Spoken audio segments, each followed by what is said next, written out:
Don't you love it when science reinforces practice? I'm here at the beautiful Gorgate Farm in Norfolk. This is one of Ribena's 30 blackcurrant producers, but also the site of the Wendling Beck Nature Recovery and Habitat Restoration Project.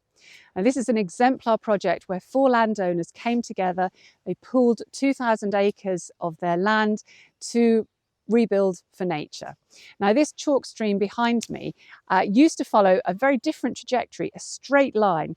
And there was this sense that perhaps that wasn't entirely natural. So using LiDAR mapping technology, actually realised that it followed a much more wiggly trajectory. Now, wiggles are really important when it comes to waterways because you have little nooks and crannies, faster and slower moving water, different temperatures, fantastic for wildlife to move back in, and indeed it has. So great example here of nature working alongside a productive farm, and importantly they've been looking at the legal, the governance, the financial models to make this kind of project financially viable. Really exciting stuff. Now, farmers having input into the innovation process is something we talk about all the time. And we did a meeting on Monday where SAOS had asked us to help bring some farmers to the table to really kick the tyres of a technology platform that they were developing. Andrew Francis from Home Farm Nacton had been part of the project, and it's around looking at historical data around weather and around crop production to see if that can give any insights into future vulnerabilities, future risk profiles and liabilities going forward.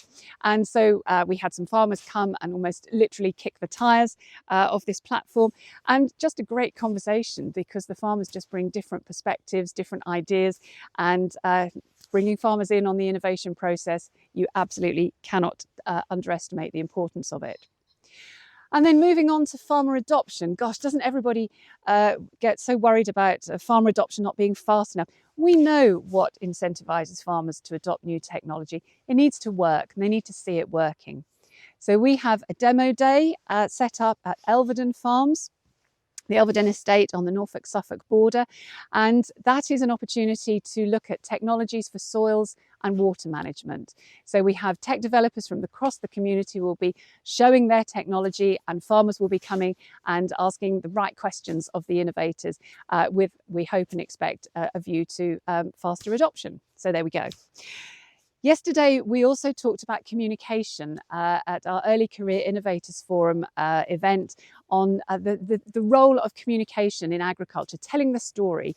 And we again harnessed the expertise from across the community, from seeded marketing, Orter marketing, and Beanstalk Global. So thank you, Lizzie, Tom, and Max, for sharing your views.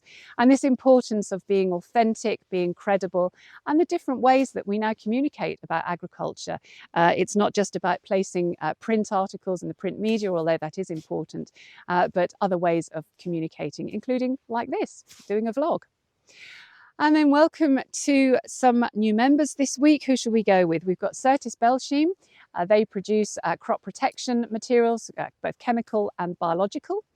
Agri-Frontier, we met at CropTech actually this year, all things to do with African agriculture. So there's a lot of experience there at running big flower farms in Kenya particularly. But if you're interested in looking at the African market, Agri-Frontier can hold your hand and walk you through it. Trade Investment Queensland, you're very welcome as a member as well. Johnny, it was lovely to see you at REAP, and it was great to meet your colleagues when I was in Australia a couple of weeks ago. So again, if you're looking to do business in Australia, then you can do no better than to look at Queensland, which has an awful lot going for it. Australia's second largest state, in fact. And then finally, agrivoltaics. Do you know about agrivoltaics? I bet you don't. I didn't until we met Polysolar. So this is flexible solar covering for polytunnels and for glass houses and all sorts of other mechanisms actually. So Hamish, you're very welcome. It was great to see you again in Australia, and we're looking forward to working with you. There's lots of other things going on, and I haven't got time to tell you all about them because this vlog is going to be too long anyway, so I'll tell you about that next week. Okay, that'll do for this week. Have a great weekend. Thanks for joining us for this week's Agri-Tech update. Subscribe, share and stay connected. And don't forget to sign up for our newsletter to get the latest innovations straight into your inbox. See you next week.